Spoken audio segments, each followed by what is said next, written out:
All right. Let's do This Week in Auto History. Mr. Mars has that. So I found 3 or 4 different stories that are really interesting that are kind of, let me tell you. November the 9th, 1937, Waldo Dean Waterman in San Diego, California. Where's Waldo?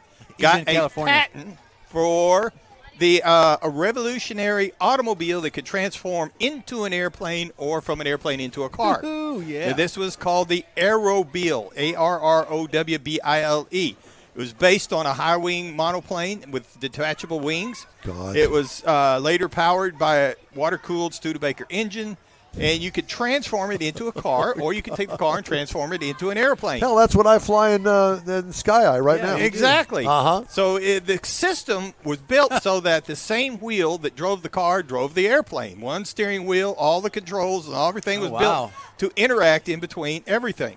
And it was designed with car-like standards, and you could put baggage underneath the seats, so if you were flying or driving, either way. Now, on February the 21st, 1937, the Aerobile made its maiden flight when the first 3 left California and went to Cleveland. Now, the number 5 was never completed, and the number 6 was actually completed in 1957, dubbed the Aerobile, Aerobile, and it's sitting in the Smithsonian Air and Space Museum in Virginia. Cool. Now, November the 10th, 1885. We had this conversation earlier. This was considered the first modern motorcycle, but they called it a riding car at the time.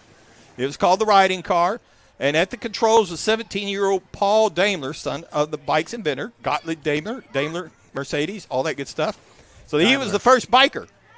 But some people want to argue that because it was made out of primarily wood, had wood wheels with iron rubber, where the rubber would go, it was iron on the tread. Yeah.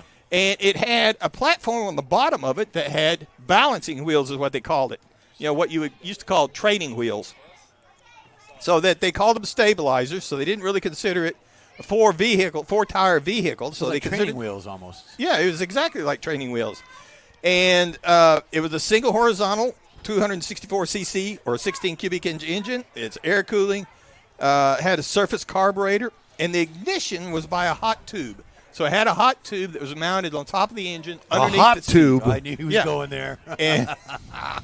And so, unfortunately, the hot tube got hot and caught the seat on fire while he was driving it. But 600 RPM running speed, ran 120 to 180 RPM. That'd take care of those hemorrhoids pretty quick, wouldn't it? Exactly. So, again, 3.1 to 7.5 mile per hour during the initial trip. That's when the seat caught on fire.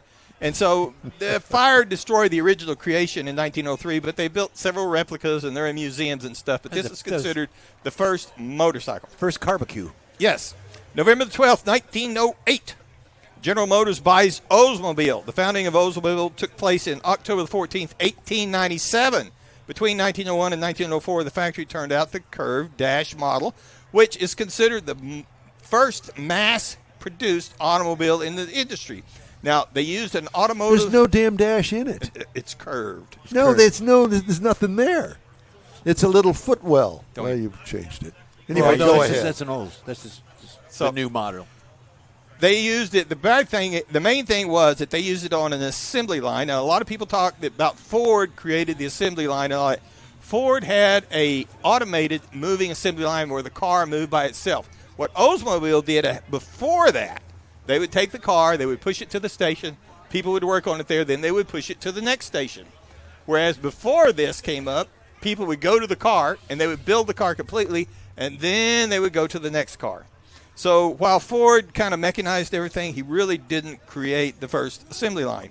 However, so General Motors bought it, and it was really pretty successful for the decades, but after that, it didn't really do that good. And in December 2000, General Motors announced that they were probably going to shut down the brand because of financial issues and low sales volume. No. Production ended on April 29th, 2004, when it closed the oldest surviving American car brand. And that is This Week in Automobile History. Well, that's beautiful.